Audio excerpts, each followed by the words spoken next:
आज हम देखते हैं कि जो हम मेथोडोलॉजी यूज़ करते हैं, जो हम अप्रोचेस यूज़ करते हैं, वो हम क्यों यूज़ करते हैं, अपार्ट फ्रॉम दैट जिस तरीके से हमें पढ़ाया गया है वो क्यों पढ़ाया गया था, उस वक्त क्या पॉलिसी थी, लेटर ऑन पॉलिसी में क्या चेंज आए जिसकी वजह से हमें अलग अलग मेथोडोलॉजीज़ को अपनी टीचिंग लर्निंग मेथड प्रैक्टिसेस में इंक्लूड करना पड़ गया।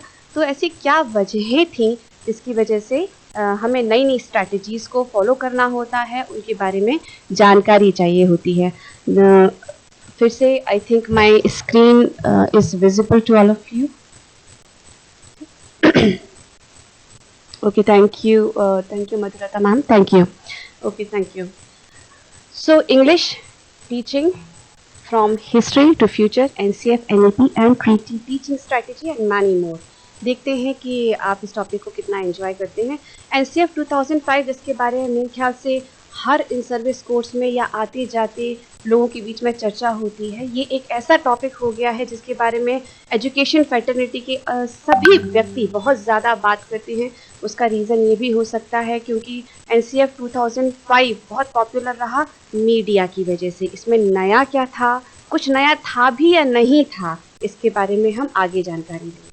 NCF 2005 इंग्लिश के बारे में ये कहता है that English in India is a global language in a multilingual country।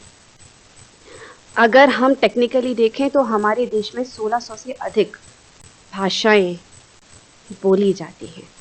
1600 से अधिक भाषाएं जिस देश में बोली जाती हैं वहाँ पर एक और एडिशन होता है लैंग्वेज का, दैट इज इंग्लिश, जिसे ग्लोबल लैंग्वेज के रूप में स्वीकार किया गया है। आप माने या ना माने, चाहे जो भी हो, गवर्नमेंट सेक्टर हो, कॉरपोरेट सेक्टर हो, आप इंग्लिश की इम्पोर्टेंस को डिनाई नहीं कर सकते हैं। रेदर हम ये कह सकते हैं कि इंग्लिश की इम्पोर्टेंस डे बाय डे बढ़ती ही जा रही है। बहुत कॉमन है, अगर आप रेलवे स्टेशन पे जाते हैं, बस स्टैंड पर जाते हैं, और कई लोगों ने तो ये यूज़ भी की होगी, रैपिडेस्ट इंग्लिश स्पीकिंग कोर्स, जल्दी इंग्लिश बोलना सीखे, English speaking course, very good English. कई जगह हम व्हाट्सएप पर मैसेजेस लिखते हैं और काफ़ी मजाक उड़ाते हैं, इंग्लिश स्पीक ना सीखें। कुल मिलाकर के कई सारे आप आते जाते अपनी सिटी में, सोसाइटी में ऐसे इंस्टीट्यूट देखते होंगे जहाँ पर ये बोला जाता होगा कि 90 से 120 दिनों में मैजिकल इंग्लिश बोलना सीखें। आखिर ऐसी क्या नीड है जिसकी वजह से इंग्लिश की इम्पोर्टेंस इतनी अधिक बढ़ती जा रही है? कुछ ना कोई तो वजह होगी जिसकी वजह से इंग्लिश को इतना ज़्यादा एम्फेसाइज किया जा रहा है। आसपास ये बड़ा कॉमन सीन है, किसी स्कूल का नाम लिखा होता है, उसमें लिखा होता है इंग्लिश मीडियम स्कूल। बहुत सारे, जैसे यहाँ पर आप फोटोज़ में देख सकते हैं, James glorious English medium school and so on many. English medium school का मतलब क्या होता है? वहाँ पर इंग्लिश एनरिच्ड एनवायरनमेंट को प्रोवाइड किया जा रहा है। इंग्लिश एनरिच्ड एनवायरनमेंट क्या होता है? जहाँ पर आप सिर्फ एक ही भाषा का उपयोग करते हैं, target language that is English को। अगर हम अपने NCF को देखते हैं तो 2 लैंग्वेजेस की वहाँ पर बात की है, L1 L2 की वहाँ बात करते हैं। L1 वो लैंग्वेज होती है जो रीजनल लैंग्वेज होती है, लोकल लैंग्वेज होती है, मदर टंग होती है या वर्नाकुलर लैंग्वेज होती है। किसी भी लैंग्वेज को L1 कहा जाता है। और L2 होती है हमारी टारगेट लैंग्वेज। तो फिलहाल अगर NCF के हिसाब से देखा जाए तो हमारी टारगेट लैंग्वेज क्या है? इंग्लिश है। Now we need to reflect, अगर इतना ज़्यादा एम्फेसिस इंग्लिश पर दिया जा रहा है तो उसके बावजूद भी, बहुत ज़्यादा प्रयासों के बावजूद भी, केंद्रीय विद्यालय में, हम अपने विद्यालय में ये देखते हैं कि बहुत अच्छा बच्चा होगा तो वो इंग्लिश को वर्ड टू वर्ड तो ट्रांसलेट कर लेगा, ठीक है, लेकिन कई बार और अक्सर ऐसा होता है कि वो उसके एब्स्ट्रैक्ट को नहीं समझ पाता है। अगर कोई बच्चा वर्ड टू वर्ड किसी लैंग्वेज को ट्रांसलेट कर रहा है, इसका मतलब ही ये है कि वो उस लैंग्वेज की ब्यूटी को एंजॉय नहीं कर रहा है। अगर वो सिंपल इसी बात पे अड़ा हुआ है कि उसने एक पोएम पढ़ी है और वो सिर्फ यही देखने में लगा है कि भाई इसमें नाउन क्या है, प्रोनाउन क्या है, एडजेक्टिव क्या है, एडवर्ब क्या है, दैट मीन्स ऑब्वियसली वो उसकी ब्यूटी को एंजॉय नहीं कर पा रहा है। जबकि अगर हम हिंदी को देखते हैं जो हमारी मातृभाषा है, हम में से अधिकतर लोगों की मातृभाषा है, कई लोग कोई दूसरी भी मातृभाषा हो सकती है, उस लैंग्वेज में अगर हम कोई लिटरेचर देखते हैं, कहानी पढ़ते हैं, तो हम कहानी को थ्रू आउट एंजॉय करते हैं। उसके दौरान हम नहीं सोचते हैं कि मोहन नाउन है या राम नाउन है या स्लीपिंग वर्ब है, ऐसा हम नहीं सोचते हैं। हम उस भाषा की ब्यूटी को, उस टेक्स्ट को एंजॉय करने की कोशिश करते हैं। और जैसे ही हम इंग्लिश की बात करते हैं, LSRW ज़रूर आता है हमारे नॉलेज में। LSRW, आज LSRW को थोड़ी डिफरेंट पर्सपेक्टिव से दिखाने की कोशिश मैं कर रही हूँ। लिसनिंग, हम बोलेंगे तो बच्चा जाकर के सुनेगा, तो वहाँ पर बच्चा क्या कर रहा है, वो एक या तो एक्टिव लिसनर है या वो पैसिव लिसनर है। दो में से कोई भी एक चीज़ हो सकता है। एक्टिव लिसनर है मतलब वो अपने नॉलेज, अपने जो भी वो पढ़ रहा है, जो भी आपसे समझने की कोशिश कर रहा है, उसको कॉम्प्रिहेंड भी कर पा रहा है, तो एक्टिव लिसनर है। और सिर्फ सुन रहा है किसी तरह से, वो पैसिव लिसनर हो जाएगा। तो इनपुट आपने क्या दिया है, यहाँ पर लिसनिंग इनपुट दिया है। और आपको क्या आउटपुट चाहिए है, आपको आउटपुट चाहिए स्पीकिंग से। फॉर एग्जाम्पल, अगर मैं आपके सामने एक ऑब्जेक्ट दिखाती हूँ, से फॉर एग्जांपल ये पेन मैं आपको दिखाती हूँ, और मैं बच्चे के सामने पेन दिखा करके बोलती हूँ, this pen is use for the writing, ठीक है। तो एटलीस्ट मैं, बच्चे ने जब ये इनपुट लिया है, तो उसके बाद मैं ये एक्सपेक्ट करूँ कि बच्चा घर जा कर के अपने आस पड़ोस में या आपस में ही अपनी पीयर ग्रुप में बात करेगा, तो वो ये सेंटेंस या स्टेटमेंट या कम से कम वो वोकेबलरी यूज़ करेगा जो कि मैंने अपनी कक्षा में इस्तेमाल की है। इसी तरह से रीडिंग फिर एक इनपुट है। वो किसी भी तरह की रीडिंग हो, चाहे वो लाउड रीडिंग हो, चाहे वो साइलेंट रीडिंग हो, चाहे वो किसी भी तरह की रीडिंग हो जो हम क्लासरूम में कंडक्ट करवाते हैं। तो रीडिंग का पर्पस क्या है, वहाँ पर रीड करेगा बच्चा और उसको कॉम्प्रिहेंड करेगा। जब उसकी रीडिंग के द्वारा उसमें थॉट आ जाएंगे तो वो उसको एक्सप्रेस करेगा, दैट इज़ राइटिंग। तो इनपुट डिवाइसेस में, यहाँ पर इनपुट में क्या क्या यूज़ हमने किया है, लिसनिंग और रीडिंग, और आउटपुट में हमने यूज़ किया है स्पीकिंग एंड राइटिंग। यहाँ पर दो एस्पेक्ट यहाँ पर यूज़ हुए हैं। अगर लिसनिंग होगा तभी स्पीकिंग होगी, और अगर रीडिंग होगा तभी राइटिंग होगी। इतना सब कुछ जानने के बाद भी, इतना एक्सपर्टीज़ होने के बाद भी, लैंग्वेज भी एक बर्डन है। ये एक सब्जेक्ट बन जाता है सिर्फ पास करने के लिए। क्यों बन जाता है? क्योंकि ज़्यादातर हम जो अप्रोच यूज़ करते हैं वो एक ग्रामर ट्रांसलेशन मेथड हम वहाँ पर यूज़ करें। ग्रामर ट्रांसलेशन मेथड का क्या होता है कि अगर हमने बच्चों को एक सेट ऑफ रूल बना दिया है, बता दिया है, और उस सेट ऑफ रूल के हिसाब से हम बच्चे को उस सब्जेक्ट को पढ़ाने की कोशिश करते हैं, that is called as grammar translation method. हम में से ज़्यादातर लोगों ने यही ग्रामर ट्रांसलेशन मेथड के द्वारा पढ़ा होगा। आगे जाकर के हम देखेंगे, आगे की स्लाइड्स में बहुत सारी मेथड्स के बारे में डिस्कस किया जाएगा। उसमें से एक मेथड ये है। अब होता क्या है, मान लो बच्चे ने पोएम पढ़ना शुरू कर दिया। अब पोएम जैसे ही बच्चे ने पढ़ना शुरू किया, कहाँ तो वो एंजॉय करने से पहले ही हमने पूछ लिया, बताओ उसमें नाउन क्या है या प्रोनाउन क्या है, या सब्जेक्ट कहाँ पर आएगा, प्रेडिकेट कौन सा है। अगर हम ये पूछना शुरू करते हैं तो उस लैंग्वेज की ब्यूटी फिर ख़त्म हो जाती है, और पूरी जो हमारी की क्लास है वो एक ग्रामर ट्रांसलेशन मेथड से ही डोमिनेट होती है। और रिज़ल्ट क्या होता है, वो ट्रांसलेट करना तो सीख जाता है, बहुत अच्छी बात है, लेकिन उसकी थिंकिंग एब्स्ट्रैक्ट नहीं हो पाती है, वो उसके सार को नहीं समझ पाता है, वो अपनी फीलिंग्स को जनरेट नहीं कर पाता है। ट्रांसलेट तो वो बहुत अच्छे से कर लेगा ऑब्वियसली, लेकिन वो उसके सार को समझने में सक्षम नहीं होगा। और इसीलिए फाइनली ये होता है कि इंग्लिश भी एक ऐसा सब्जेक्ट हो जाता है जिसे पास किया जाना है। How should we introduce English language in student, इसके बारे में 2005 नेशनल करिकुलम फ्रेमवर्क ये कहता है कि the goal for a second language curriculum are twofold. अब उस टू फोल्ड गोल को अगर आप बहुत ध्यान से देखेंगे, 2005 के बाद में हम NEP पर पहुंचेंगे थोड़ी देर में, वो ये कहते हैं, ऐसा लगता है जैसे उन्होंने जब ये टू फोल्ड गोल लिखी हैं तो शायद भाषा की पूरी बात ही उन्होंने इन टू फोल्ड्स गोल में कंप्लीट कर दी है। पहला है attainment of basic proficiency such as acquired in natural language learning, मतलब आपकी इतनी प्रोफिशिएंसी हो जाए जो कि आपकी नेचुरल लैंग्वेज लर्निंग में ऑलरेडी है। Say for example, the way I speak Hindi, in the same way I am suppose to speak my target language. जैसे मैं हिंदी बोलती हूँ, जैसे मैं मलयालम बोलती हूँ, जैसे मैं कन्नड़ बोलती हूँ, जो भी मेरी मातृभाषा है, उतनी ही प्रोफिशिएंसी मेरी आ जानी चाहिए इंग्लिश को बोलने में। दूसरी बात, the development of language into an instrument for abstract thought and knowledge acquisition through literacy. आप उसको नॉलेज एक्विजिशन के लिए यूज़ करें, नॉलेज प्राप्त करने के लिए यूज़ करें, लिटरेसी के द्वारा an instrument for abstract thought, फिर से वही बात है, आपके पास में कोई भी टेक्स्ट दिया हुआ है, उसका सार क्या है, उसका एब्स्ट्रैक्ट क्या है, ये टू फोल्ड गोल है। अब अगर आप इसके ओवरऑल प्रीव्यू को देखते हैं तो ऐसा लगता है कि शायद लैंग्वेज की जो भी नीड है वो इन 2 लाइंस में कंप्लीट हो गई है। That was 2005, NCF 2005। इसके बाद इन्होंने ये कहा कि NCF emphasizes the second language. A child must become as fluent as she or he is in her first language. अभी इसके बारे में बात हमने की, उतनी ही फ्लुएंट हो जाए जितनी कि फर्स्ट लैंग्वेज में है। जनरली जैसे अगर हम हिंदी भाषी प्रदेश के लोग हैं, नहीं भी होंगे, कई दूसरी जगहों से होंगे, तो हम जनरली क्या देखते हैं, पहले हम अपनी मदर टंग में सोचते हैं, फिर हम उसको ट्रांसलेट करते हैं। एनसीएफ ये कहता है कि आप सेकेंड लैंग्वेज में ही सोचें, उसी में एक्सप्रेशन दें, उसी में रीड करें और उतनी ही फ्री आपकी राइटिंग हो।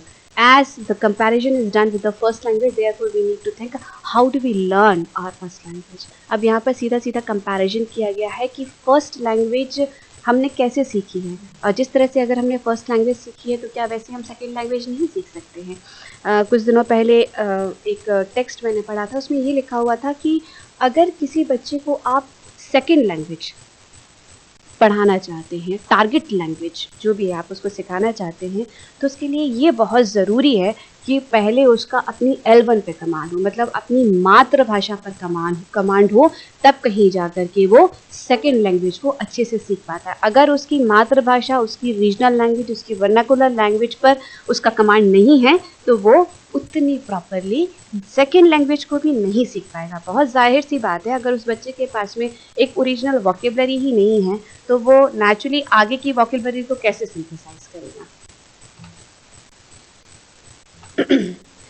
अब आ जाता है NEP 2020।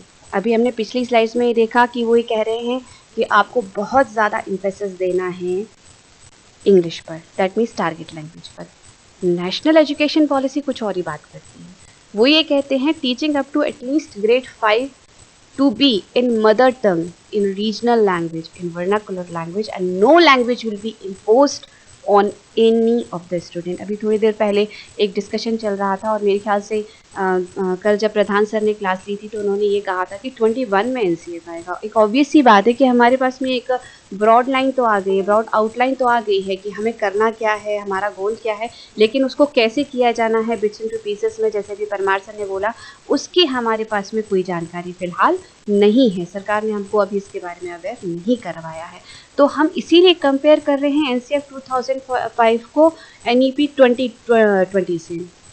इन्होंने ये कहा है the national education policy approved by the union cabinet on 29 July 2020 says that wherever possible the medium of the instruction in a school until grade 5, preferably grade 8, should be the mother tongue or the local language or the regional language. That means वो यहाँ ये बात कह रहे हैं कि आपको English use ही नहीं करनी है, आपको L2 की बात ही नहीं करनी है। कब तक? क्लास 5 तक और क्लास प्रेफरेबली क्लास 8 तक। लेकिन जब इन्होंने ये स्टेटमेंट दिया उसके थोड़े ही समय के बाद में उन्होंने एक स्टेटमेंट और दिया, और वो स्टेटमेंट उन्होंने ये दिया था कि ब्रॉड गाइडलाइन NEP की बाद में आएगी और स्टेट इंस्टीट्यूशन या school will decide the implementation of NEP। That means अगर अभी उन्होंने एक गाइडलाइन तो दी है कि आपको रीजनल लैंग्वेज में यूज़ करनी है या फिर आपको अपनी लोकल लैंग्वेज यूज़ करनी है, वर्नाकुलर लैंग्वेज यूज़ करनी है, कैसी यूज़ करनी है ये उन्होंने नहीं बताया। उल्टा उन्होंने ये कहा कि आपको बाद में गाइडलाइन दी जाएगी, पर अगेन ये स्टेट के ऊपर है, अगेन ये उस पर्टिकुलर इंस्टीट्यूशन के ऊपर है कि वो L2 को कैसे डील करेगा या रीजनल लैंग्वेज को किस तरह से डील करेगा। अब यहाँ लिखा हुआ है the policy raise the importance of mother tongue regional language medium of instruction until class 5 and preferably beyond should be these language. That means आपकी जो रीजनल लैंग्वेज है या लोकल लैंग्वेज है उससे आप क्लास 5 तक पढ़ाइए, मे बी प्रेफरेबली क्लास 8 तक पढ़ाइए। संस्कृत और कोई फॉरेन लैंग्वेज को आप एम्फेसिस दे सकते हैं, लेकिन यहाँ याद रखने वाली बात है कि यहाँ इंग्लिश को फॉरेन लैंग्वेज नहीं माना गया है, इंग्लिश को ऑफिशियल लैंग्वेज माना गया है।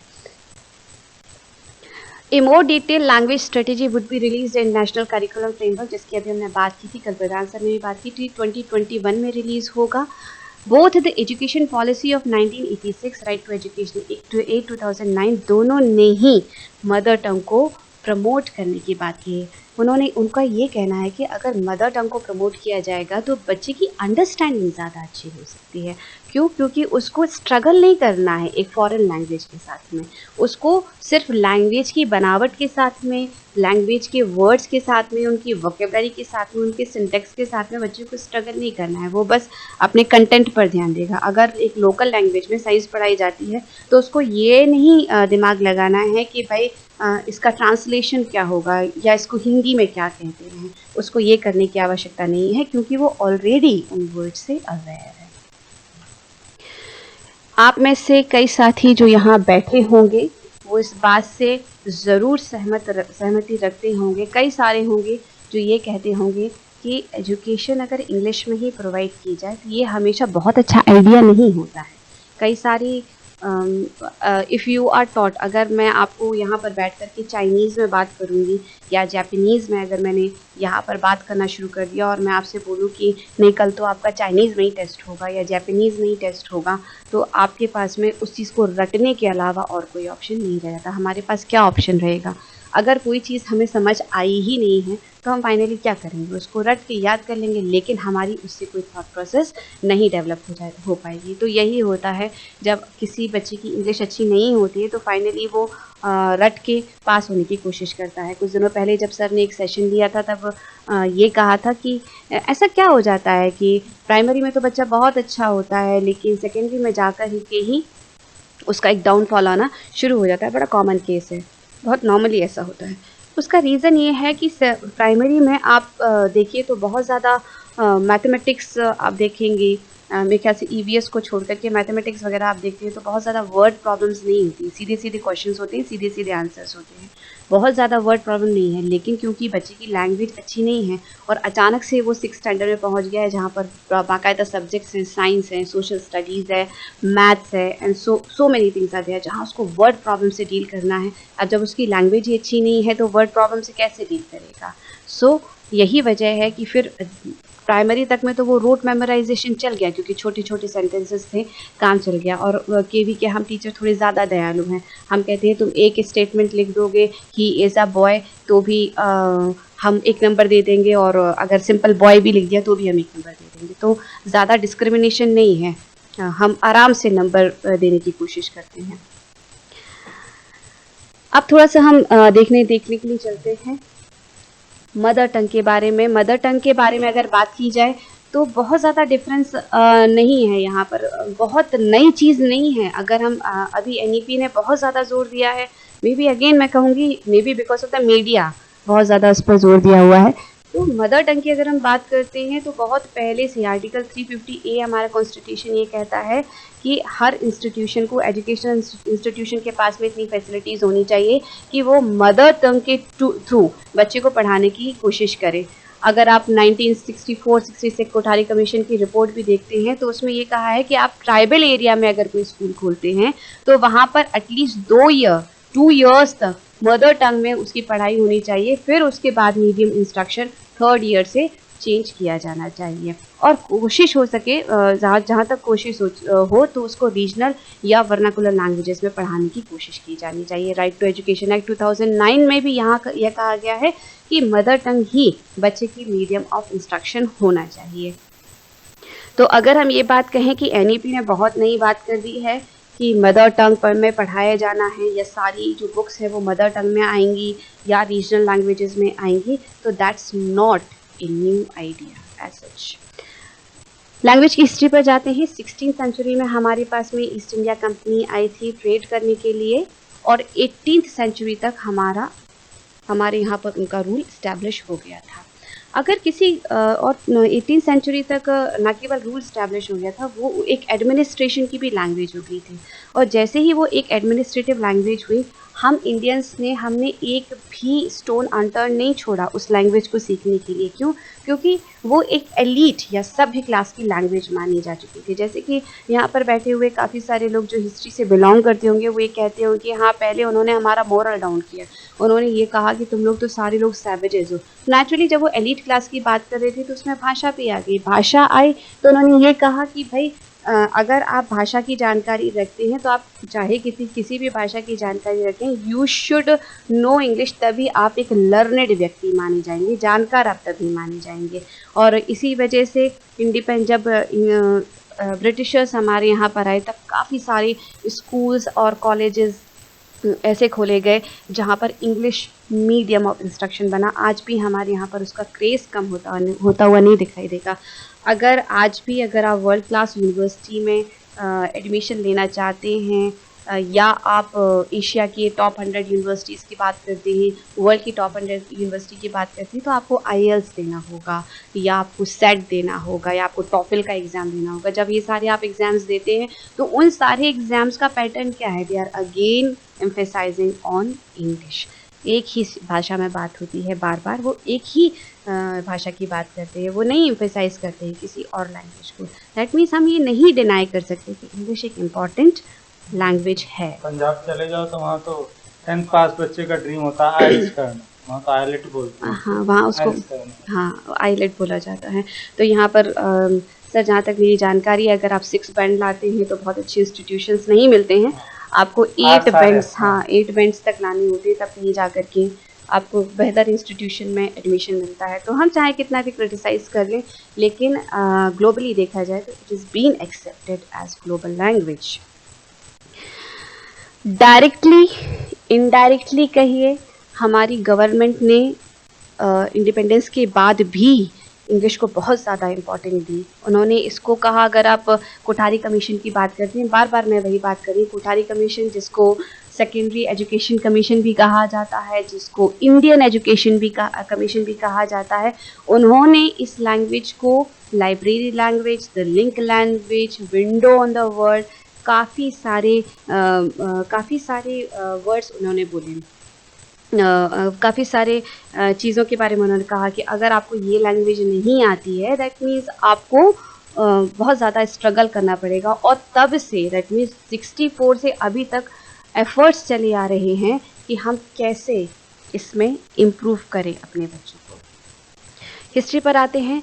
लॉर्ड मैक्यूले 1835, अगर हम इंडियन एजुकेशन हिस्ट्री पर जाते हैं और सबसे पहले देखते हैं कि इतिहास में सबसे पहले एजुकेशन पॉलिसी कब आई थी, तो 1835 में आई थी। मिनट ऑफ एजुकेशन पहली बार इंडिया में दिया गया था, जिसमें ये कहा गया था कि इंग्लिश को एम्फेसाइज किया जाना चाहिए।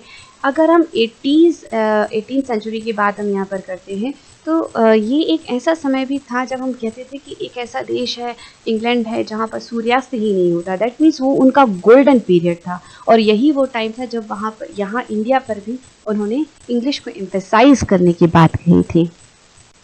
1854 में चार्ल्स वुड आए, उन्होंने ये कहा कि सबसे suitable medium for the higher education English ही होना चाहिए, इंग्लिश ही रहेगा। अब उससे क्या हुआ, टर्नआउट बहुत बढ़ गया। जो सेकेंडरी स्कूल्स थे और जो हायर सेकेंडरी स्कूल्स थे, जैसे ही इंग्लिश इंस्ट्रक्शन का मीडियम बना, अर्बन एरियाज़ में स्पेशली बच्चों का टर्नआउट बहुत ज़्यादा बढ़ा। कोठारी कमीशन ने भी इंग्लिश की स्टडी के लिए ये कहा that it is to be supported. और अब मैं एक बात कहने वाली हूँ, दैट इज़ कोठारी कमीशन ने 1964 में जिस अप्रोच को यूटिलाइज़ किया था, that was structural approach.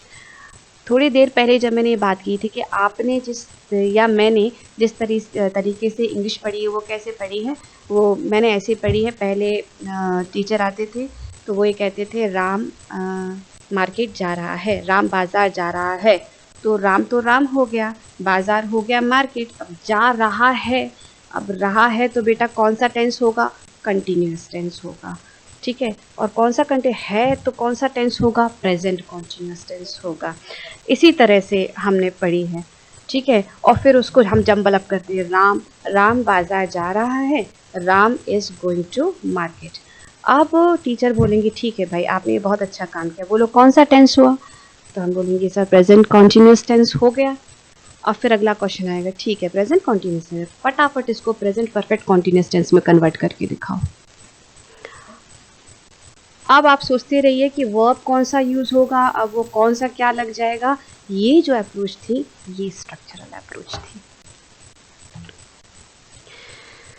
English language and foundational and preparatory stage. Foundational और प्रिपरेटरी स्टेज की हमने काफ़ी बात की है एनईपी में, न्यू एजुकेशन पॉलिसी में, जहाँ पर एक नई व्यवस्था आई है 5+3+3+4। तो फाउंडेशनल स्टेज क्या होती है, नर्सरी, KG1, KG2 ये 3 साल और 1-2 ये 2 साल, तो टोटल 5 ईयर्स हो गए, तो that is foundational stage. Preparatory stage क्या होती है, क्लास 3, 4, 5, दैट मीन्स ये फिर 3 साल हो गए, दैट इज़ प्रिपरेटरी स्टेज। और अगर आप एज के हिसाब से देखेंगे तो 3 से 11 साल के बच्चे इसमें इन्वॉल्व होते हैं। यहाँ एम्फेसाइज किया गया है फिर से ग्रामर ट्रांसलेशन मेथड को और टोटल फिजिकल रिस्पॉन्स को। ग्रामर ट्रांसलेशन मेथड फिर वही है, आपने पहले बच्चे को अपनी नेटिव लैंग्वेज में बताया, बेटा इसको राम जा रहा है तो राम ये होगा, फिर जा ये होगा, फिर रहा है ये होगा, ठीक है। और आपने उसको ट्रांसलेट कर दिया, आपने उसके ग्रामर के बहुत सारे रूल बताए, आपने वर्ब बताया, नाउन बताया, प्रोनाउन बताया, ये ग्रामर ट्रांसलेशन मेथड है। और टोटल फिजिकल रिस्पॉन्स मेथड क्या होती है, you are jumping in the class and telling everybody to jump, you are first demonstrating by your response, by your physical action. आपने class 1 या 2 में इंग्लिश की जो बुक है जहाँ फेसेस बने हुए हैं, जहाँ वो एक बच्चा स्माइल कर रहा है, एक रो रहा है, एक फ्राउनिंग है, एक अनॉइंग है, इस तरह के फेसेस बने हुए हैं, तो दैट इज़ फिजिकल रिस्पॉन्स, इसको टोटल फिजिकल रिस्पॉन्स कहा जाता है। तो प्रिपरेटरी और फाउंडेशन स्टेज पर ग्रामर ट्रांसलेशन मेथड का उपयोग होता है और टोटल फिजिकल रिस्पॉन्स का उपयोग होता है। अगर हम इससे ऊपर जाते हैं 11 से 14 साल में, दैट मीन्स हम मिडिल स्टेज की बात कर रहे हैं, क्लास 6, 7, 8 में, यहाँ कम्युनिकेटिव लैंग्वेज टीचिंग का उपयोग होता है और ऑडियो लिंगुअल मेथड का। कम्युनिकेटिव लैंग्वेज टीचिंग से मतलब है अगर आप एक ड्रामा करवाते हैं, माइम करवाते हैं, अगर आप रोल प्ले करवाते हैं, that is called as communicative language teaching, जहाँ पर बच्चे को मैक्सिमम एक्सपोजर दिया जाता है कि वो ज़्यादा से ज़्यादा अपनी बातों को एक्सप्रेस कर पाए। ऑडियो लिंगुअल मेथड का मतलब होता है जहाँ पर बच्चा सुन रहा है और सुन करके अपनी अंडरस्टैंडिंग को डेवलप कर रहा है, जहाँ जैसे लास्ट पैराग्राफ में लिखा हुआ है, in reading session reading aloud strategy is found to stimulate the students readers listeners imagination emotion and make difficult text understandable. वो डिफिकल्ट टेक्स्ट को ईजिली ग्रास्प कर देता है। पहले हम मॉडल रीडिंग करते हैं टीचर, फिर उसके बाद में कुछ वॉलंटियर्स होते हैं वो उसको रीड करते हैं और जो थोड़ा सा डिफिकल्ट टेक्स्ट होता है उनके हिसाब से डिफिकल्ट होता है उसको अंडरस्टैंडेबल बना देते हैं। इसके आगे वाली स्टेज जिसे सेकेंडरी लेवल कहा जाता है, 9th से 12th तक के बच्चों के लिए जो यूज़ होती है, थोड़ी सी और इंटरैक्टिव मेथड इसमें यूज़ हो रही है, ये होती है communicative language learning. Communicative language learning में क्या किया जाता है, डायलॉग दिए जाते हैं, फिर से रोल प्ले किया जाता है। यहाँ पर बच्चों को एक टॉपिक दिया जाता है जिसमें वो मैक्सिमम डिस्कशन कर सकते हैं, ठीक है। तो हर जगह आप देख रहे हैं, चाहे हम प्रिपरेटरी या फाउंडेशनल की बात करें तो वहाँ पर टीचिंग लर्निंग स्ट्रैटेजी अलग होती है। अगर हम मिडिल स्टेज की बात करते हैं तो वहाँ पर थोड़ी सी स्ट्रैटेजी अलग है। अगर हम सेकेंडरी की बात करते हैं वो थोड़ी और ओपन है, जहाँ पर टीचर सिर्फ एक गाइड की तरह है, सिर्फ एक काउंसलर की तरह है जो आपको डायरेक्शन दे रहा है। तो ये लैंग्वेज स्ट्रैटेजीज़ वहाँ पर यूज़ होती हैं। फिलोसफिकल माहौल है इस बार, पूरी की पूरी चीज़ें फ़िलासफ़ी के हिसाब से जा रही हैं, तो मैंने सोचा क्यों ना फ़िलासफ़ी लैंग्वेज में भी इन्वॉल्व की जाए।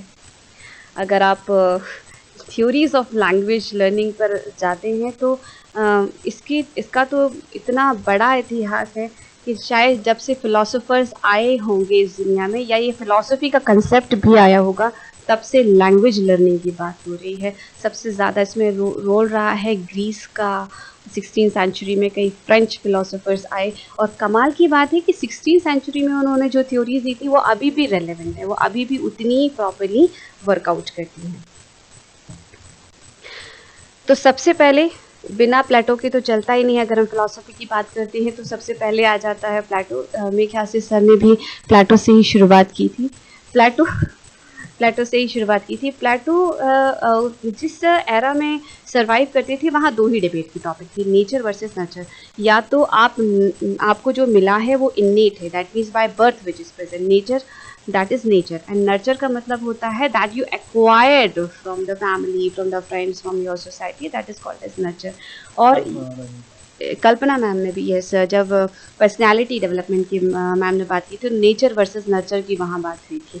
तो प्लेटो ने जो फिलॉसफी दी, उसको प्लेटो की फिलॉसफी कहने की बजाय लोगों ने प्लेटोस प्रॉब्लम कहना ज़्यादा बेहतर समझा। क्यों? क्योंकि इन्होंने ये कहा कि नेचर वर्सेस नर्चर में उन्होंने नेचर का साइड ले लिया रदर देन नर्चर। उन्होंने कहा कि ये अगर आप पैदा एज ह्यूमन हुए हो तो ये एक जाहिर सी बात है कि आपको बोलना आएगा। कितने सही थे कितने गलत थे नहीं, लेकिन एक जाहिर सी बात है कि उनको बोलना आएगा। That is plateaus problem. फिर आ जाता है कार्टेशियन लिंग्विस्टिक बाय डेकार्ट। इनका एक बड़ा फेमस कोट है, I think therefore I am. मैं जो हूँ वो मैं इसलिए हूँ क्योंकि वो मैं सोचता हूँ, इसीलिए मैं हूँ।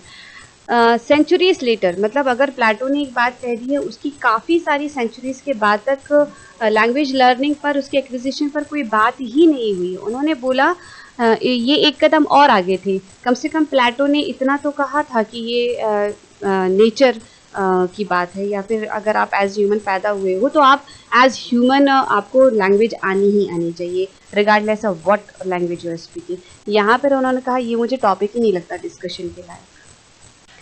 आप बात कर रहे हो, मुझे ये टॉपिक लगता ही नहीं है, it is not worthy of my attention.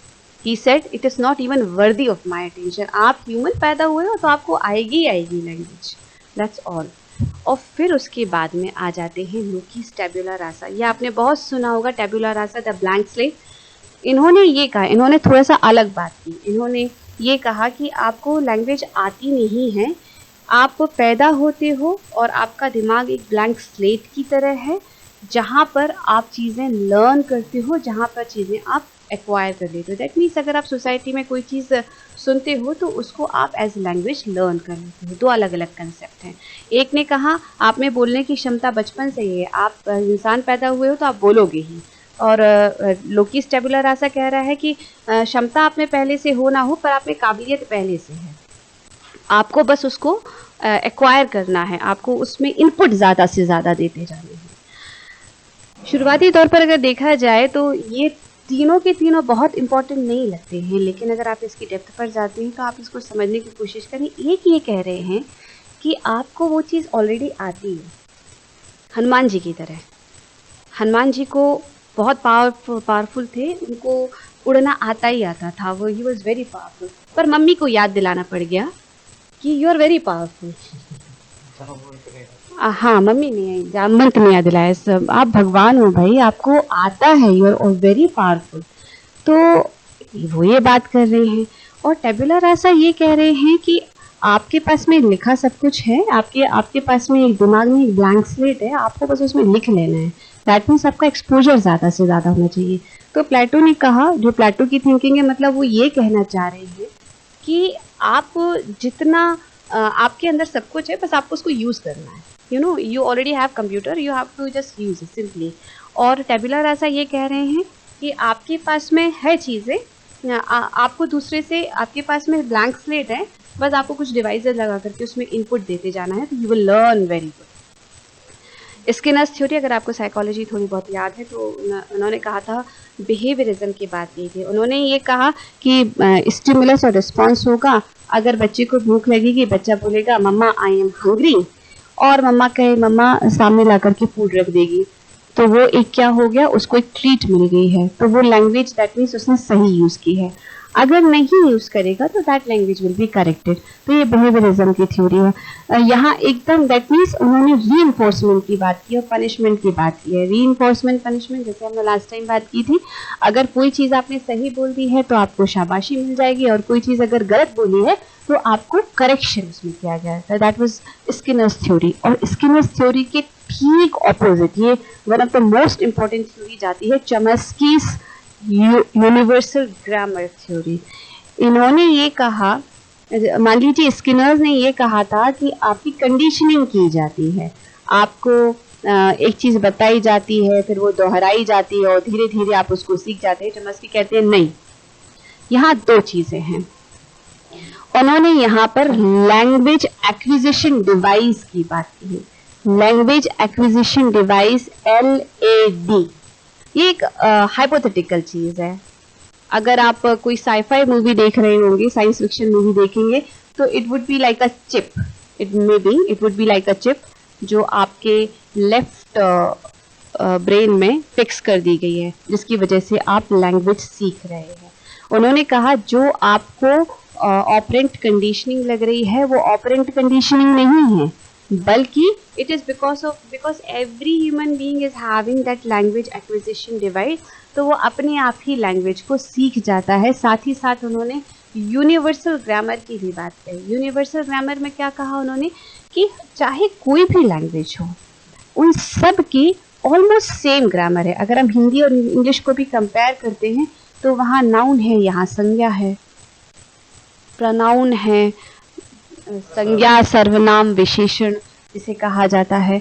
तो मोरलेस देखिए, दो अलग अलग कॉन्टिनेंट हैं, दो अलग अलग ओरिजिन है, सब कुछ अलग अलग, लेकिन फिर भी हम लैंग्वेजेस में सिमिलैरिटी देख रहे हैं, और यही कंडीशन बाकी लैंग्वेजेस के साथ में है। तो उन्होंने कहा मोरलेस सारी ग्रामर मिलती जुलती है, जिसे हम देखा जाएगा तो लैंग्वेज जैसे हम यूनिवर्सल ग्रामर कहते हैं, दैट मीन्स उनकी जो स्ट्रक्चर होती है लैंग्वेज की वो मोर और लेस सेम होती है। तो लैंग्वेज एक्विजिशन डिवाइस का क्या काम होता है, वो चिप ऑलरेडी आपके अंदर है और आपको कुछ इनपुट मिलता है, और जैसे ही आपको इनपुट मिलता है आप अपने हिसाब से उसको अरेंज कर लेते हो। उसके लिए आपको सीखने की ज़रूरत नहीं है, आपको लर्निंग की ज़रूरत नहीं है। से फॉर एग्जांपल हमने हिंदी बोलना सीखा था, तो किसी ने आकर के हमको ये नहीं बताया था कि संज्ञा क्या होती है, सर्वनाम क्या होता है, विशेषण क्या होता है। ये सारी चीज़ें तो हम पहले ही जान चुके थे। या आ बा का खा गा घा क्या होता है, ये तो हम पहले ही जान चुके थे, हम इनफैक्ट यूज़ कर रहे थे। आप देखिए क्लास में बच्चे आते हैं तो उनको क खा गा घा हम लिखना बाद में सिखाते हैं, अक्षर ज्ञान हम बाद में सिखाते हैं, वो तो पहले से ही बोलना जानते हैं। तो उसी वो ग्रामर की बात करते हैं, यूनिवर्सल ग्रामर की बात करते हैं। उन्होंने कहा कि नहीं, सबके पास में लैंग्वेज एक्विजिशन डिवाइस है, and that will be time है। How much? फिर आते हैं क्रेशंस मॉनिटर मॉडल। ये सबसे इम्पॉर्टेंट है, इतनी हमने बात की, इसमें सबसे ज़्यादा इम्पॉर्टेंट मॉडल आ जाता है क्रेशंस मॉनिटर मॉडल। क्रेशंस मॉनिटर मॉडल में दो नए शब्द यूज हुए, पहला था एक्विजिशन और दूसरा था लर्निंग। एक्विजिशन और लर्निंग की हम नेक्स्ट स्लाइड में बात करेंगे, लेकिन उसके पहले फिर हम आ जाते हैं grammar structure acquired is predictable in predictable order. उन्होंने कहा कि किसी भी बच्चे को ये सिखाने की ज़रूरत नहीं होती है कि ग्रामर क्या है हमारी लैंग्वेज के पीछे। हाँ, अब आप उसको एकेडमिक्स के द्वारा उसकी लैंग्वेज को बेहतर कर सकते हैं, शार्पन कर सकते हो जब आपकी एक लोकल लैंग्वेज है। लेकिन उन्होंने ये कहा कि आप हर बच्चे को घर घर जाकर के नहीं सिखाते हो कि ग्रामर क्या है, इसमें आप जो बोल रहे हो उसमें ग्रामर कौन सी है। सेकेंडली वो ये बात कहते हैं language acquisition occurs with comprehensible input. आप जितना ज़्यादा सुनोगे उतनी ज़्यादा आपकी लैंग्वेज बेहतर होती जाती है। यहाँ एक्विजिशन की बात कर रहे हैं।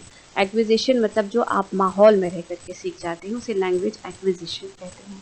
आपको ऑलरेडी कुछ लैंग्वेज आती है, अब उस ऑलरेडी नोन लैंग्वेज में अगर आप कोई नॉवल पढ़ना शुरू करते हैं तो आपकी लैंग्वेज कैसी हो जाती है, परिष्कृत हो जाती है और ज़्यादा उसमें सफाई आ जाती है। और अगर आप कहीं गलत होते हैं तो वहाँ पर एक मॉनिटर होता है।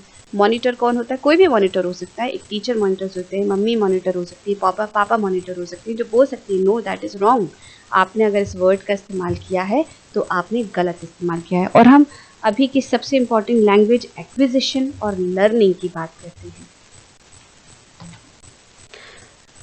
बहुत ही सिंपल शब्दों में अगर बात की जाए, लैंग्वेज एक्विजिशन का मतलब होता है आप नेचुरली अगर किसी लैंग्वेज को सीखते हैं, दैट इज लैंग्वेज एक्विजिशन।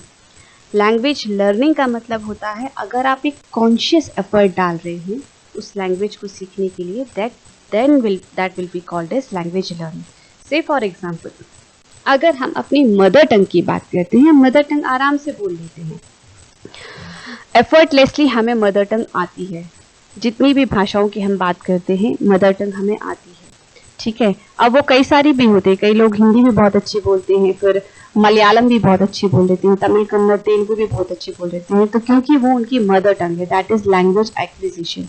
और अगर आप उसमें कोई कॉन्शियस एफर्ट डालते हो, आप स्कूल जा रहे हो, आप उसके रूल सीख रहे हो, रेगुलेशन सीख रहे हो, आप उसका एग्जाम भी दे रहे हो, then it is called as language learning. So, mother tongue is acquired through interaction with the environment that surrounds the learner, and language learning is mostly grammatical. It is grammatical oriented. It have tenses, then rules, and multiple choice questions, and so on and so forth. बहुत सारी चीजें इसमें include होती हैं। यही चीज second language acquisition के लिए भी रिक्वायर्ड है। सेकंड लैंग्वेज एक्विजिशन फिर से वही, children acquire a language that is normally spoken in the community और देयर सराउंडिंग, और language learning is adult learn a language that is not normally spoken in the surrounding और community. आप देखिए कई बच्चों की जो हम जैसे हम आजकल टारगेट लैंग्वेज कह रहे हैं या इंग्लिश की हम बात कर रहे हैं, कई बच्चों की इंग्लिश नेचुरली बहुत अच्छी होती है। क्यों? क्योंकि हम आपस में ही बात करते हैं, बोलते हैं नहीं उसके घर में इस तरह का एटमॉस्फेयर है, दैट इज़ वाई उसकी लैंग्वेज इतनी अच्छी है। अगर घर में वो लैंग्वेज बोली जाती है तो नेचुरली उसकी वो लैंग्वेज अच्छी होगी। क्यों? क्योंकि वो लर्निंग के लिए, इंग्लिश बोलने के लिए कोई कॉन्शियस एफर्ट नहीं डाल रहा है, कोई एक्स्ट्रा एफर्ट इनपुट नहीं कर रहा है। वो बस ये बात कह रहे हैं कि वो उसकी बोलचाल की भाषा का हिस्सा हो चुका है, दैट इज़ एक्विजिशन। अगर एक्विजिशन के थ्रू किसी लैंग्वेज को सीखा जाता है, that is the best way of learning any language, that is the best way of reaching to the best of any language. और लैंग्वेज लर्निंग में जब आप कॉन्शियस एफर्ट डालते हैं, हम बोलते हैं कि नहीं इसके परिवार में वो भाषा नहीं बोली जाती है, दैट इज़ वाई उसको उतनी अच्छे से वो लैंग्वेज नहीं आती है, लेकिन किसी के परिवार में वो भाषा बोली जाती है तो उससे ज़्यादा कॉन्शियस एफर्ट्स की ज़रूरत नहीं पड़ती है। आगे बात करें हम टीचिंग मेथोडोलॉजी की। ठीक है जी, हाँ है अभी। ठीक है। तो इसमें एक और चीज़ मैं ऐड ऑन करना चाहूँगी कि एलईडी की जहाँ बात की गई थी, लैंग्वेज एक्विजिशन डिवाइस की बात की, उन्होंने कहा कि 2 से 5 या 6 साल के बच्चों में ये एलईडी बड़ा सक्सेसफुल रहता है। दैट मीन्स ये जो चिप हमारे दिमाग में लगी हुई है, ये 2 से 6 साल तो बहुत एक्टिव है। इस दौरान आप बच्चे को कितनी भी लैंग्वेज सिखाने की कोशिश करेंगे, कितनी भी लैंग्वेज सिखाएंगे, वो सारी की सारी लैंग्वेज नेचुरल वे में सीख जाएगा। लेकिन 6 साल के बाद में उसकी क्वालिटी ख़राब होने लगती है। दैट मीन्स वो जो डिवाइस है वो कुछ ख़राब होने लगती है, करप्ट होने लगती है, वो इतनी इफेक्टिव नहीं रहती है। और यही एक वजह है कि एक एज के बाद में आपका जो लैंग्वेज सीखने की क्षमता है वो ख़त्म हो जाती है। नेक्स्ट आते हैं टीचिंग मेथोडोलॉजी पर। अगर आप देखिएगा कि आप कौन सी टीचिंग लर्निंग मेथोडोलॉजी यूज़ करते हैं, उस टीचिंग लर्निंग मेथोडोलॉजी में आप बता सकते हैं कि मेथड्स हम सारे यूज़ करते हैं, बस उसका एक पर्टिकुलर नाम होता है। अगर 50 बच्चों की क्लास है तो 50 अलग अलग तरीके हैं, और अगर 50 टीचर्स हैं तो 50 अलग अलग तरीके वो टीचर्स 50 अलग अलग बच्चों के लिए यूज़ करेंगे। तो there is no sure short method of teaching English और एनी अदर लैंग्वेज। तो पहली आती है ग्रामर ट्रांसलेशन मेथड। मैं क्लास में जाती हूँ, मैं बताती हूँ क्लास 4 मैं जाती हूँ, टेक्स्ट बुक का चैप्टर नंबर 4 निकालती हूँ, वहाँ मैं बोलूँगी नहीं मुझे वर्ब और टेंसेस बनाने हैं, फिर मैं कुछ रूल्स उसके बता देती हूँ, और फिर मैं कहती हूँ कि चलो अब हम पढ़ाई शुरू करते हैं। That kind of teaching methodology is called as grammar translation method. हम सभी वे कैसे मोस्टली 30 साल से ऊपर के हैं, 35 साल से 30-35 साल के हैं सारे के सारे, तो हमने इस ग्रामर ट्रांसलेशन मेथड को ही यूज़ किया है, जहाँ पर हम हिंदी में एक सेंटेंस दे दिया जाता था, फॉर्म ऑफ वर्ब बता दिए जाते थे, और फिर कुछ जनरल रूल्स बता दिए जाते थे। पास्ट टेंस में अगर आपको लेकर के जाना है तो ईडी लगा दीजिए तो वो सेकेंड फॉर्म हो जाएगा। फिर ग्रामर क्यों एक्साइटिंग होती है क्योंकि वो हर जगह यूज़ नहीं होता है, वो ईडी वाला फंडा हर जगह नहीं चलता है। तो तो अचानक से वो रूल कभी कभी चेंज हो जाता है। रन का रंड नहीं होता है कभी, या राइट का राइटेड नहीं होता है कभी, इस टाइप से। फिर आता है डायरेक्ट अप्रोच। डायरेक्ट अप्रोच को एंटी ग्रामेटिकल मेथड भी कहा जाता है। इसकी खास बात ये होती है कि आपको बहुत ज़्यादा रूल्स नहीं बताए जाते हैं, बहुत ज़्यादा फॉर्म ऑफ वर्ब या ये नहीं कहा जाता है कि आज आपको ये 30 शब्द लर्न करने के लिए दिए गए हैं, इनके डिफरेंट फॉर्म ऑफ वर्ब्स आप याद करके आइए और नेक्स्ट डे हम उसको यूज़ करेंगे। यहाँ पर इंडक्टिव मेथड यूज़ की जाती है। इंडक्टिव मेथड में जहाँ पर स्पीकिंग पार्ट आपका ज़्यादा लिया जाता है, ग्रामर को एक्सप्लिसिटली ग्रामर सब्जेक्ट करके नहीं पढ़ाया जाता, बल्कि उसको लेसन के बीच में ही आपकी बोलचाल की भाषा में may be through word picture association, may be through mime, may be through question answers, अलग अलग एक्टिविटीज़ के थ्रू आप उसमें ग्रामर इंस्टिल करते हैं और अगर कोई गलती होती है तो फिर आप उसका करेक्शन करते हैं। That is direct approach. अच्छा, इससे कि जब नोट करेंगे वो किसको ज़्यादा प्रेफर करते हैं या किस में ज़्यादा कंफर्ट है, उनके हिसाब से क्या उनका क्या परसेप्शन है मेथड्स जी, जैसे कि सर कह रहे हैं कि आपका क्या परसेप्शन है, मैं आपसे पहले ही बोल चुकी हूँ कि कोई भी एक शॉर्ट मेथड नहीं है। आप किसी भी मेथड को कम्प्लीटली डिनाई नहीं कर सकते, आप किसी भी मेथड को एब्सोल्यूट एक्सेप्ट नहीं कर सकते हैं। अगर कोई बच्चा भोपाल में रहता है तो उसकी, और दिल्ली में रहता है तो उसकी ग्रामेटिकल और लैंग्वेज एक्विजिशन अलग होगा, और अगर कोई बच्चा थोड़ा सा रूरल एरियाज़ में रहता है तो उसकी लैंग्वेज डिमांड अलग हो सकती है। तो इट डिपेंड्स कि आप किस जगह पर हैं। फिर उसके बाद में आता है रीडिंग अप्रोच। रीडिंग अप्रोच उनके लिए होता है जहाँ पर उन्हें लैंग्वेज को शायद नेटिव स्पीकर से कभी बात ही नहीं करनी है, रीडिंग अप्रोच वहाँ यूज़ होती है। अगर मैं साइंस की कोई रिसर्च करने जा रही हूँ और मुझे इंग्लिश नहीं आती है और मुझे कोई टेक्स्ट पढ़ना है, उसको कॉम्प्रीहेंड करना है और उसको समझ करके फिर उसके बारे में कुछ और जानकारी प्राप्त करनी है या आगे बढ़ना है, तो मैं रीडिंग अप्रोच का यूज़ करूँगी। ये बेस्ट अप्रोच है उस वक्त जहाँ आपको सामने वाले जो नेटिव स्पीकर्स हैं उनसे बात करनी ही नहीं है। That is reading approach. ये टेक्स्ट स्पेसिफिक होती है बहुत ज़्यादा।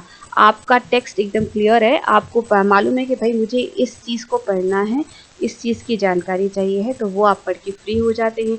थोड़ी बहुत ग्रामर जो ऑन द वे आती है उससे आप समझ लेते हैं। कुछ कंट्राडिक्टरी वर्ड है जो कि बिल्कुल मीनिंग को 180 डिग्री चेंज कर देते हैं, आप उनको समझने की कोशिश कर लेते हैं, फ्रेजेस पढ़ लेते हैं, इडियम्स पढ़ लेते हैं, या जो भी आपकी उस वक्त की रिक्वायरमेंट है वो आप पढ़ के ख़त्म कर देते हैं। That is reading approach. That means यहाँ पर फिर से स्पोकन पार्ट पर ध्यान नहीं दिया जाता है। थर्ड आती है ऑडियो लिंगुअल अप्रोच। इसे आर्मी मेथड भी कहा जाता है। वर्ल्ड वॉर 2 के टाइम पर जब मिलिट्री पर्सनल्स थे तो बहुत सारे एनिमीज़ बन रहे थे जिनकी सिग्नल्स को डिकोड किया जाना था, बहुत सारे एलाइज आ रहे थे जिनकी भाषा को समझा जाना था। तो सारी की सारी भाषा को उस वक्त समझा जाना पॉसिबल नहीं था, तो क्या किया गया, कुछ स्पेसिफिक वर्ड को पहले पकड़ना शुरू कर दिया, फिर उसके वर्ड को 2 वर्ड मिला कर के उनके फ्रेजेस को यूज़ करना शुरू कर दिया। अब जब अब फ्रेज रेडी हो गया है तो उसमें सारा अपना सब्जेक्ट, प्रेडिकेट, वर्ब सब लगा करके पूरा का पूरा सेंटेंस बनाना शुरू कर दिया गया। इसे ऑडियो लिंगुअल अप्रोच किया जाता है।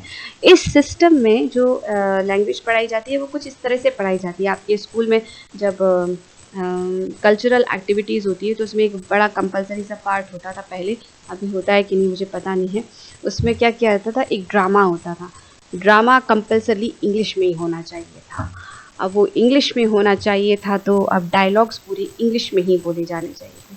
अब वो डायलॉग्स की प्रैक्टिस तब तक करवाई जाएगी जब तक कि बच्चे की उसके अपने डायलॉग में प्रोफिशिएंसी ना आ जाए। बाकी क्या डायलॉग बोल रहे हैं उसको उससे मतलब नहीं है, उसको वो डायलॉग कब बोलना है, उसका रोल प्ले कब है, उसका सीन कब है, उसके हिसाब से वो जाएगा और अपने डायलॉग बोल करके विद प्रॉपर पंक्चुएशन, प्रोनाउंसिएशन बोल करके आ जाएगा। ये ऑडियो लिंगुअल अप्रोच है। आप कुछ पर्टिकुलर डायलॉग्स को दे देते हैं बच्चे को लर्न करने के लिए और फिर उसके बाद में वो उसका रिपीटिशन करता है। That is audio lingual approach. और इसी रिपीटिशन ऑफ डायलॉग्स को ड्रिलिंग कहा जाता है। फिर कम्युनिकेटिव अप्रोच है। कोई भी लैंग्वेज की यूटिलिटी बिल्कुल नहीं है अगर उसको कम्युनिकेट अगर उससे कम्युनिकेशन नहीं आता है, अगर उसको हम कन्वर्सेशन के लैंग्वेज में यूज़ नहीं कर सकते। मुझे बहुत अच्छी हिंदी आती है लेकिन मैं उसको बोलना ही नहीं जानती तो इसका कोई औचित्य नहीं रह जाता है। तो कम्युनिकेशन बहुत इसेंशियल पार्ट हो जाता है। इसमें क्या रहता है कोई टीचर होगा वो एक टॉपिक दे देगा, मे बी मेरे सामने मोबाइल पड़ा हुआ है तो मे बी आज मैं एक टॉपिक दे दूँगी लेटेस्ट मॉडल कौन सा आया है and you will have to communicate, you will have to discuss about that. तो टीचर यहाँ पर मैक्सिमम अपॉर्चुनिटी देता है कम्युनिकेट करने के लिए, बच्चों को कम्युनिकेट करने के लिए। हम तो करते ही रहते हैं, बच्चे इसमें ज़्यादा बात करेंगे, that is communicative approach. Silent way, ये तो इसमें मैंने लिखा भी है, it is a kind of fantasy कि टीचर क्लास में जा रहे हैं पर वो कुछ नहीं बोल रहे हैं, that is silent way. For example, अब इसमें कैसे पढ़ाई होती है, यहाँ इकोनॉमी वर्ड्स को यूज़ किया जाता है। इकोनॉमी वर्ड्स का मतलब है आप कम से कम शब्द यूज़ करेंगे और उससे आप ज़्यादा से ज़्यादा प्रोड्यूस करने की कोशिश करेंगे। से फॉर एग्जाम्पल मैंने हाथ में ये ऑब्जेक्ट लिया, 1 2 what ever object it is, और मैंने कहा बुक, देन अदर मैंने फिर से दूसरा उठाया, then again I said book, then मैंने तीसरा उठाया and again I said book. तो बच्चे ने अंदाज़ा लगा दिया कि ये जो पर्टिकुलर ऑब्जेक्ट है दैट्स बुक, फाइन। अब मैंने दूसरा काम किया, मैंने कहा ग्रीन बुक,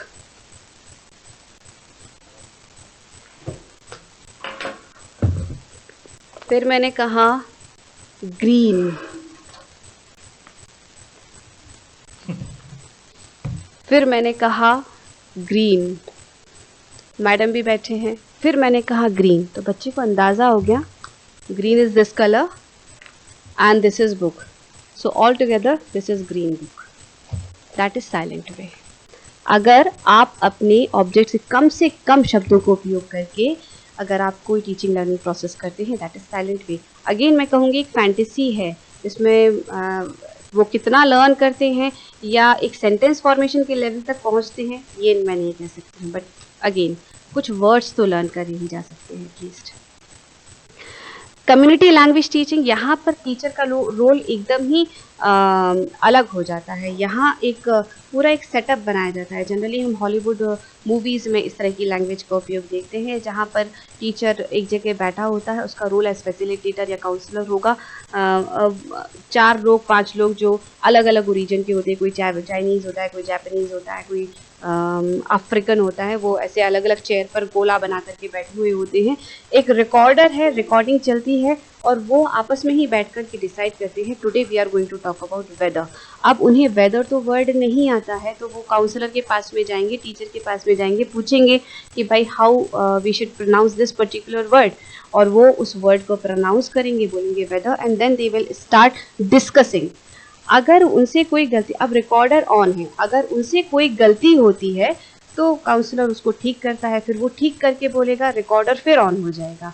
इस तरह से जितनी बार वो सही सही स्टेटमेंट बोलेंगे उतनी बार रिकॉर्ड को और रिकॉर्डर को ऑन कर दिया जाएगा, और एक लास्ट में उसको तब बंद किया जाएगा जब सभी ने सही सही अपने डायलॉग बोल दिए हैं, और लेटर ऑन इसी रिकॉर्डिंग को वो लैंग्वेज लर्निंग के लिए उतने ही पार्टिसिपेंट यूज़ करेंगे, that is called as community language learning. Functional notional approach बहुत ही बढ़िया है ये। आप किसी बढ़िया रेस्टोरेंट में जाते हैं, वहाँ पर वेटर आता है, madam what would you like to have, और फिर अपनी एक मेन्यू का पूरा डिस्क्रिप्शन देता है, madam today special is this blah blah blah blah. या फिर आप किसी कॉल सेंटर में कॉल करते हैं तो good morning sir, how are you, how may I help you. इस तरह की जो चीज़ें हैं, जो उस वक्त की ज़रूरत है, जो उस प्रोफेशन की ज़रूरत है, अगर उसके हिसाब से कोई चीज़ सिखाई जाती है, that is functional notional approach, जो आपकी नीड है। कम से कम जैसे हम अपने केंद्रीय विद्यालय की बात करते हैं तो हर बच्चे को may I come in madam, may I go to toilet, may I sit down, इतना तो आता ही है। तो उसने अपने आप को एडजस्ट करना कहीं ना कहीं सीख लिया है और वो थोड़ी बहुत लैंग्वेज बोलने लग गया है। तो अगर किसी प्रोफेशन के हिसाब से कोई लैंग्वेज सीखी जाती है, that approach is called as functional notional approach. Natural approach, कोई किसी से कुछ बोलेगा ही नहीं। यहाँ पर आइडिया ये दिया गया है कि सामने वाला सुन के उस लैंग्वेज को एक्वायर कर लेगा। जैसे एक छोटा बच्चा होता है, वो कुछ समय तक 2 साल तक वो बोलता ही नहीं है और फिर उसके बाद वो अपने आप अपनी ज़रूरत के हिसाब से, जब उसको जैसी नीड होती है उसके हिसाब से वो वर्ड सिलेक्शन करता है और वो बोलना शुरू कर देता है। इस तरह की अप्रोच को नेचुरल अप्रोच कहा जाता है। नेचुरलिस्ट ये सोचते हैं, उनका विचार ये चाहता है कि अगर किसी लैंग्वेज को लर्न करते हैं तो उसकी प्रोफिशिएंसी में आप बहुत जल्दी नहीं पहुंच पाते हैं या बहुत अच्छे से कभी नहीं पहुंच पाते ताकि आप उसके एब्स्ट्रैक्ट को समझ पाएँ। लेकिन अगर आपकी अप्रोच नेचुरल अप्रोच है तो आपका एक्विजिशन बढ़ेगा। दैट मीन्स आप नेचुरली इस चीज़ को एक्वायर करेंगे तो आप बहुत बेहतर तरीके से उस लैंग्वेज को समझ पाएंगे। और आखिरी आती है टोटल फिजिकल रिस्पॉन्स। इसके बारे में हमने पहले भी बात की थी।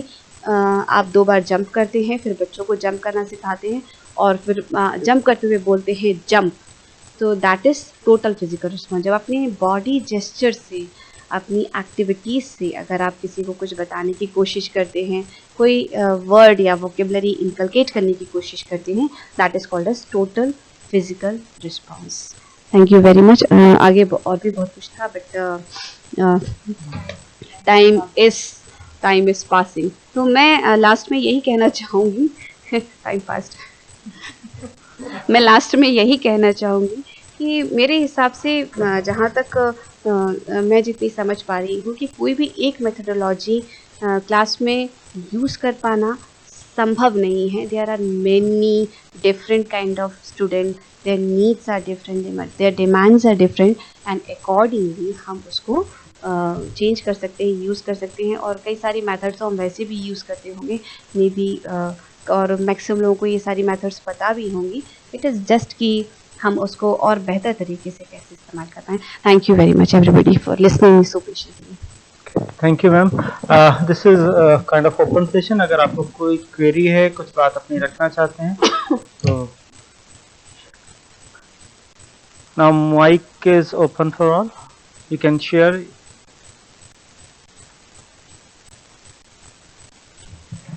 या कोई आपको कुछ डाउट्स हैं, कुछ पूछना चाहते हैं, क्योंकि बहुत डिबेटेबल इशू है इंग्लिश, खास तौर पे केवीएस के नाम के साथ बस एक यही समस्या है कि हम लोग अभी भी हिंदी मीडियम स्कूल के नाम से जाने जाते हैं। बहुत अच्छे अच्छे टीचर्स हैं हमारे पास, तो कम्युनिकेटिव पार्ट पर we are somewhere lagging behind and that's why we are not getting that kind of gently. अगर आप अर्लियर डेज में देखें तो it was like that, there so many IAS word were there, but now there is a kind of notion that KVS means वो एक Hindi medium school हो गया। Why it's happening so? Why we fail to produce such a students who can have a wonderful command over this language too? Though we are doing wonderful, अगर आप देखें तो PI English का 80-90 जाता है, means our average score is 80-90. We are producing wonderful scholars, but we are not able to produce a good communicator in English. Why so? तो philosophy से बात कर रहा था, वही बात मैम ने भी। हाँ जी, हेलो। what I experience, मैं रश्मि शुक्ला।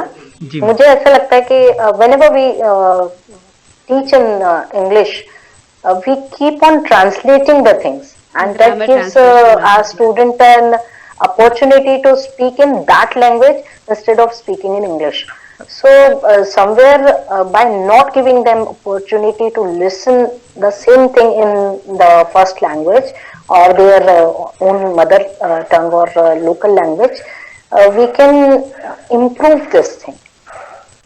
That's why मैम जो मैसेज बताया I think इसीलिए था। मैम यही मैं आपसे बात कहना चाह रही थी। At the end of the session मैंने यही कहा मैम कि हम ये नहीं कह सकते हैं कि कोई मेथड गलत है। अगर मैं आपके सामने कहा कि जैसे हम mostly grammar translation method use कर रहे हैं या स्ट्रक्चर मेथड यूज़ कर रहे हैं, वो इसीलिए भी यूज़ करते हैं या प्रेफर करते हैं क्योंकि हमने भी वैसा ही पढ़ा है। हमारे टाइम पर जब पढ़ाया जाता था तो मुझे तो कम से कम वैसे ही पढ़ाया गया है। 1964 में उसको बहुत प्रपोज भी किया। कोठारी कमीशन ने ही ये प्रपोज किया था कि इसी तरह से लैंग्वेज को पढ़ाया जाना है, तो वो ट्रांसलेशन मेथड आया और हम ये नहीं कह सकते हैं कि वो अनसक्सेसफुल रहा, सक्सेसफुल रहा। क्यों? क्योंकि अगर अचानक से कोई हमें चाइनीज़ में बात करने लगे या जापानीज़ में बात करे तो हम कैसे समझेंगे उसको। तो कई बार ऐसा हो जाता है कि बच्चे वो लैंग्वेज को नहीं समझ पाते। सर मैंने आपसे एक्सपीरियंस शेयर किया था कि when I was there at Pachmarhi, तो वहाँ पर एक फादर थे, वो was teaching me Latin.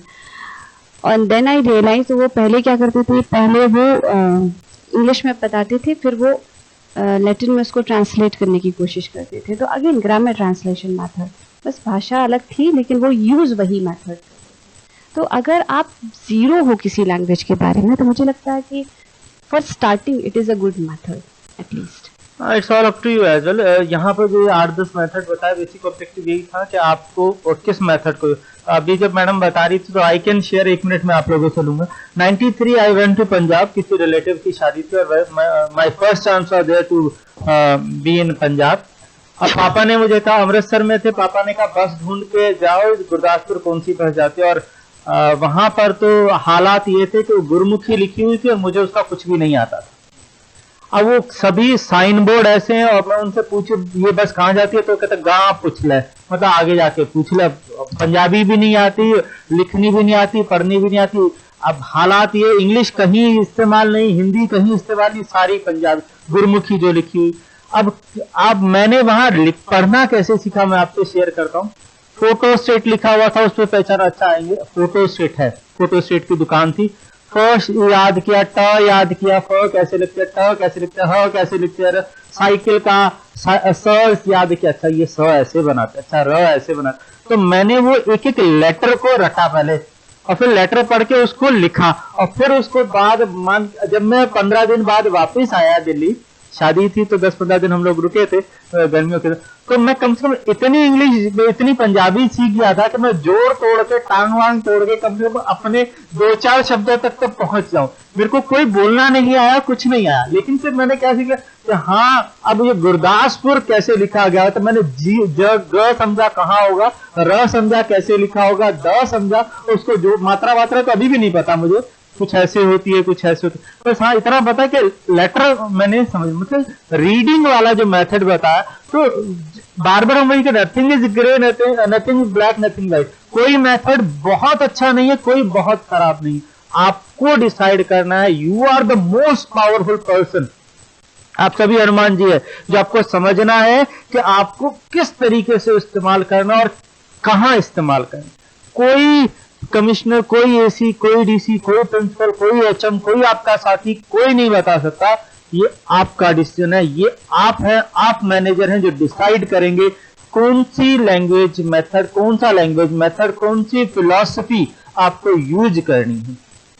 So I think मैंने तो बहुत एंजॉय किया, आप लोगों ने एंजॉय किया। अगर लास्ट 1 मिनट कुछ और कहना है तो आप कह सकते हैं। जी चैतन्य सर, एनसीएफ 2005, क्योंकि वो मेरे ख्याल से कोठारी कमीशन वो 64 और 86 उसकी ही एक्सटेंशन में ही था, उसमें ज़्यादा कोई चेंजेस नहीं थे। ओवरऑल भी एनसीएफ में बहुत ज़्यादा चेंजेस, अगर आप पूरा पढ़ेंगे तो आपको लगेगा कोई चेंज हुआ ही नहीं। जब पहला कमीशन आया था 35 से लेकर के फिर दूसरी आए, तो बहुत ज़्यादा एजुकेशन में उसकी पॉलिसीज़ में बहुत ज़्यादा चेंज नहीं हुआ है। और ये आप सही कह रहे हैं, कोठारी कमीशन ने ये कहा था कि स्ट्रक्चर मेथड को आपको यूज़ करना है, that means same translation method को आपको यूज़ करना है, इसीलिए हम सभी ने उसी लैंग्वेज में पढ़ा। अभी आप देखिए क्लास 10th में फंक्शनल ग्रामर की बात होती है, जहाँ ग्रामर तो पढ़ाई जा रही है लेकिन डायरेक्ट पढ़ाने की बजाय वहाँ पर एरर करेक्शन हो रहा है। एरर करेक्शन का मतलब है कि आप एरर को फाइंड आउट कर रहे हैं, आप इंडक्टिव ग्रामर को यूज़ कर रहे हो, आप डायरेक्ट मेथड को यूज़ कर रहे हो, आप वहाँ पर ग्रामर ट्रांसलेशन मेथड को नहीं यूज़ कर रहे हो। After teaching the topic fully in English, recapitulation part, we hardly get any response. The same, I think, world all over India, pan India. Kalpana ma'am ने कल ये बात कही थी कि अगर आप गलती निकालते हैं तो बच्चा कोई भी नहीं बोलता, आप गलती निकालना छोड़ दीजिए, उल्टा सीधा कुछ भी करने दीजिए उनको, आप देखिए आपका रिस्पॉन्स मिलेंगे। द मोमेंट हम उसे सुधारना शुरू करते हैं बच्चा बैकफुट पे है। I think I am right. जी सर, प्रॉब्लम ये हो जाती है जैसे ही हम कितनी भी कोशिश करें, हम उसकी ग्रामर ठीक करने के लिए बैठ जाते हैं, और जैसे ही हम ग्रामर ठीक करने के लिए बैठते हैं तो वो हेजिटेट करने लगते हैं बोलने की, वो हेजिटेशन, और जैसे ही वो हेजिटेशन की बात आती है then they cannot perform। हाँ, ये बात कल कल्पना मैम ने बहुत अच्छे से इसको बताया था कि आपको क्या करना है और क्या नहीं करना है। तो उसमें सबसे बात मेरे ख्याल से कई बार मैंने इस बात का जिक्र भी किया था कि गलतियां सुधारने का ऑब्वियस हम लोग को कॉन्ट्रैक्ट मिला हुआ, हम लोग ठेकेदार हैं गलती सुधारने के, क्योंकि बीइंग अ टीचर हमारा रोल ही यही है ना कि सुधारो, सुधारना है, सुधार। लेकिन इसका मतलब ये नहीं होता कि बिल्कुल आगे के रास्ते बंद कर दिए जाए और उसको इतना प्रेशर में ला दिया जाए। गलती सुधारनी है तो सुधारने का मतलब ये है कि उसको बताना कि भाई इसको ऐसे भी किया जा सकता है। ऑलमोस्ट वाला एक मैम ने तरीका बताया था कि बिल्कुल गलत है तो भी यूज करो कि भाई ऑलमोस्ट ठीक है, आप बिल्कुल ठीक नहीं है। और बहुत सारे कल जिक्र किए गए थे। चलिए ठीक है, I think that's all, we can wind up this session. So will meet again, second session is over, we'll meet again after 2:30 we'll meet again. Now you can log out, हम दोबारा से सेशन आपका change करें। Thank you. Thank you.